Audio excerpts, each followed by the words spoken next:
റോബോട്ടിക്സിലെ Olympics എന്നറിയപ്പെടുന്ന first global ചലഞ്ചിൽ മികച്ച നേട്ടം സ്വന്തമാക്കി team.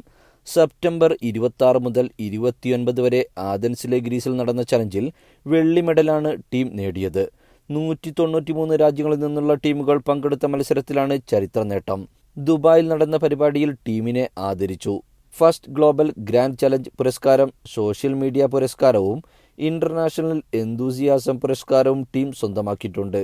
Over 190 countries, and some of the countries even having national qualifiers. It was such a high level event, and I think for a lot of us it was the first time at such a large scale international event.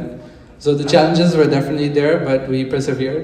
ധ്രുതി Gupta, Sohan Lalwani, Arnav Mohat, Vian Garg, Riti Pagdar, Aryan Chameli, Prashant Venkatesh, Samarth Murthy, Arjun Bhatnagar എന്നിവരടങ്ങുന്നതാണ് team. അധ്യാപകരായ Ahlan Sundar Raj, Muhammad Mukhtar, Alan D കൗത്ത് എന്നിവരാണ് പിന്തുണ നൽകിയത്. റോബോട്ടിക്സിൽ മികച്ച സേവനം നൽകുന്ന unique വേൾഡിന്റെ പിന്തുണയോടെ 9 മാസത്തെ പരിശ്രമമാണ് നേട്ടത്തിന്റെ ആധാരം.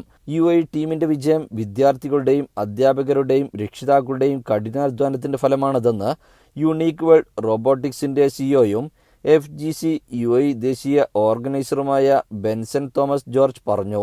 2030 ആകുമ്പോഴേക്കും രാജ്യത്ത് സ്റ്റെം ബിരുദധാരികളുടെ എണ്ണം ഇരട്ടിയാകും. റോബോട്ടിക്സ് AI വിദ്യാഭ്യാസത്തിനായി 300 മില്യൺ ദിർഹമാണ് UAE മാറ്റിവെച്ചിരിക്കുന്നത്. ജീവൻ ന്യൂസ്, ദുബായ്.